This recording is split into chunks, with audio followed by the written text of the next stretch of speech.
Quoth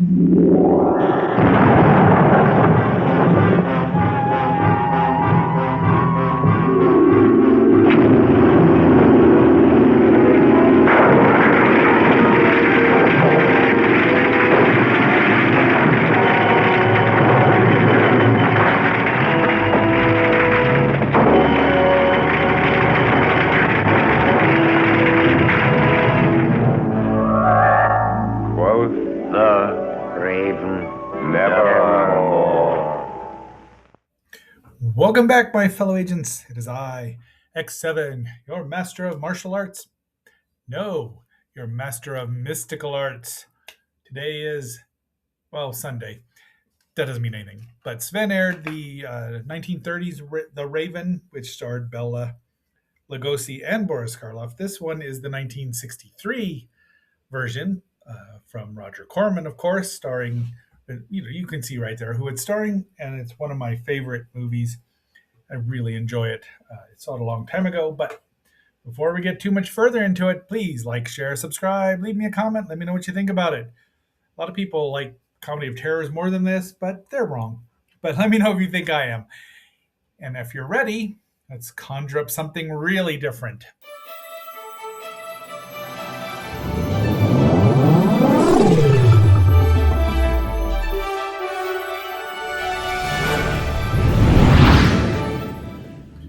The print here is from the Blu-ray, the Kino Lorber Blu-ray of the movie.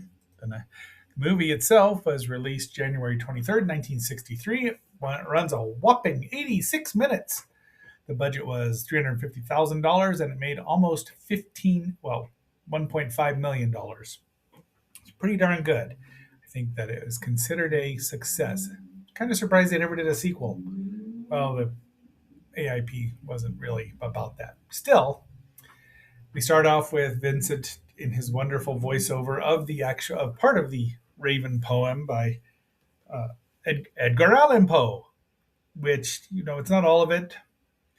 It's not as funny as the Simpsons version, but it sets the mood here. And see, Richard Matheson wrote this. He wrote many other things, including I Am Legend, the original one. And there he is, Vincent himself as Dr. Erasmus Craven, which I guess Craven sounds like a story. I don't know if this Craven predates Craven the Hunter. There is a Ditko connection here, and I'm going to get to it, but just look at him. I think you can figure out where I'm going with this. But there's some animated stuff going on here. I think they could have done a little more with this, but overall, the movie works really well with the effects that they use. Most are practical. There's his casket of his lost Lenore. There's his book of. You can see it says, "Curious Tomes of Forgotten Lore." I never noticed that before until this viewing today. I woke up in the middle of the night once. My brother was awake when he was watching this. I'm going to see if he remembers it. It was back when we lived in the schoolhouse here in Fossil Bed. But it was almost over. It was the magical battle at the end, as we'll see. But there's the Raven himself. I don't know if I think that's a real Raven. And so he asks him Craven asks him a question, and he answers in Peter Lorre's voice. And he's been turned into a raven by Dr. Scarabus, and he is Dr. Bedlow. They're all doctors of not divinity, but magicalness, I guess. Sorcery. There we go. We'll go with that. And this is apparently taking place in the year 1506. But he doesn't have any of those ingredients to change Dr. Bedlow back because they're vegetarians. And he goes down to the vault. He hasn't been down there for a long time. Very scenic. It's a good looking movie. Let me see who did the cinematography here, if I can find it. Floyd Crosby did a great job. It's directed, of course, by Roger Corman and produced by Roger Corman. And I don't know how they train this bird, but they have this really fun thing where he keeps looking at it as it eats the potion. There he is. But unfortunately, they were short of Dead Man's hair. and he hasn't. Dr. Bedlow still has feathers, and the pin feathers itch. And there he talks about Dr. Scarabus, our villain. And you can figure out who the other star is and who the villain is. Now, apparently, Laurie ad-libbed several lines, including that "Who the hell? How the hell would I know?" which threw off, uh, especially Boris Karloff, who is much more prepared. And in the middle, it's like the Trinity here. You had the heart, the soul, and the mind, just like Star Trek and or DC. This was another one. Roderick Craven. Roderick got a name. What kind of name is Erasmus? There he is. Beware. I don't think the actor who's under all that makeup or even got a credit. There's a few people. There's only 1, 2, 3, 4, 5, 6. So 1, 2, 3, 4, 5, 6, 7, 8, 9 people in the entire movie. It was shot in about 15 days. So they did a great job with it, though. And so he's trying to figure this out, but he's changed him back. They're having some wine. There's a dispute about wine and milk. He says, "I just saw your dead wife with Dr. Scarabus." That's supposed to be her. And he thinks, because he's a noble spirit himself, that Scarabus has gained control over his spirit. So off they go, because Dr. Bedlow wants Adolphus Bedlow, that is, wants his magical items back. That is Grimes, played by William Baskin, who doesn't have a highlighted name, so I don't know what else he's been in. And he says, "Get ready." He goes for more wine, and he says, "No, I mean clothes." So they do this whole bit here, and this probably was almost all ad-libbed because it's quite funny. Unfortunately, someone takes control over Grimes. He doesn't want to be choked to death by a hat. And there is Estelle, his daughter, Erasmus, Dr. Craven's daughter. So Estelle Craven. And then Grimes shows up with a battle axe, and he tries to kill everyone. Fun stuff here with Laurie being a bullfighter. But he's a coward, so he tries to run away. Fortunately, and here, I missed the animated zaps here that he gives him, and that frees Grimes. He says, "It's the diabolic mind control that is the Imperious curse." Right there is Rexford, and well, that is a very young Jack Nicholson there, looking quite heroic and very young and spry. And he's making the moves on Estelle already. These two, apparently, Laurie and Nicholson did not like each other uh, in real life. So the conflict shows or creates this. It's very funny, but when you wouldn't know about this. For years, this was only available on a VHS tape or on television, so you never got to see all the extra stuff going on in the background. I'll be glad. I can't do a very good Jack Nicholson. Fine boy you have, but his mother favors him. So there he talks about the coachman, and now Rexford Bedlow is now possessed. And he drives real fast. Love this. I mean, he looks as, yeah. And then he comes out of it, and they're at the castle. I would have guessed that's Scarabus Castle. I love these shots there. You can tell it's a matte scene, but it's just lovely to see. See, look at that. All kinds of dragons, gargoyles guarding this place. And I haven't come this far to retreat at the first obstacle.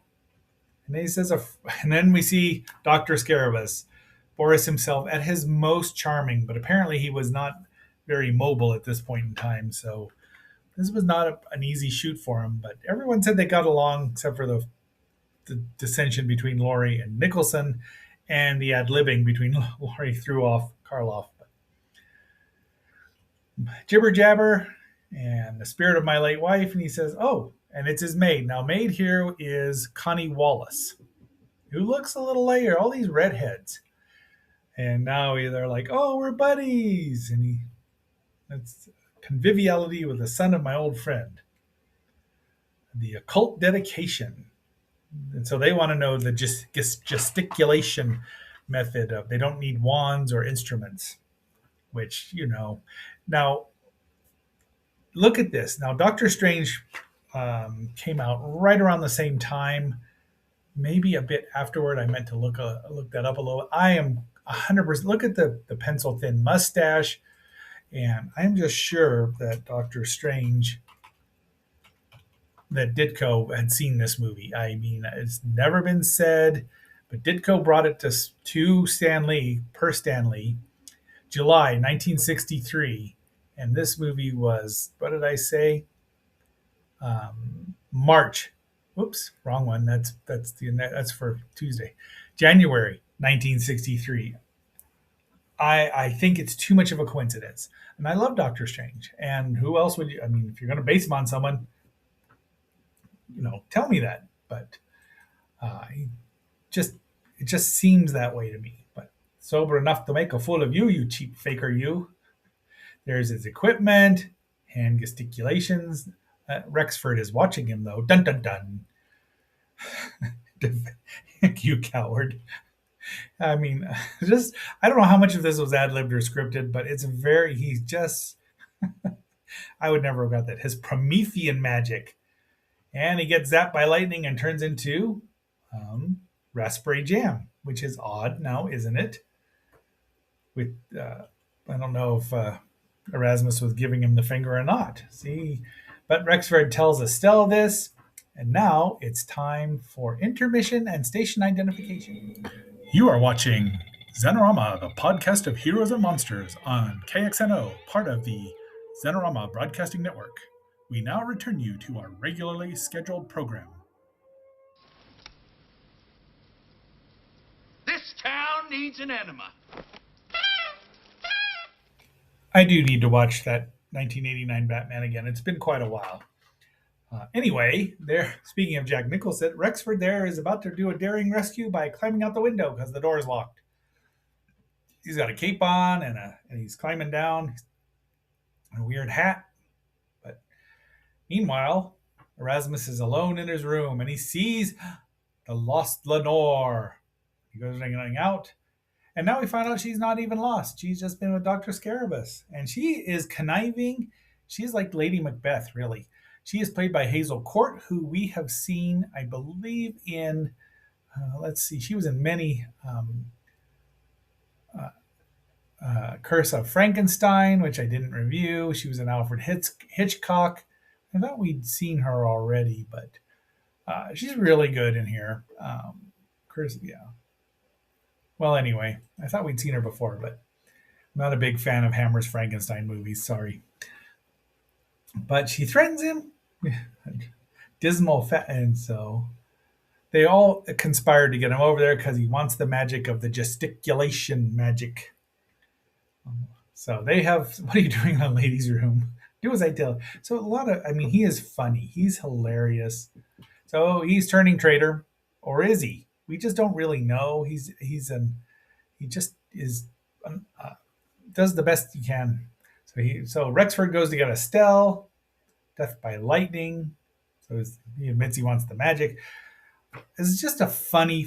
I laughed more at this movie this time than I have any time I've watched it. As a kid, I took it seriously, not seeing it much like I did with Batman, 66. But his death was a trick.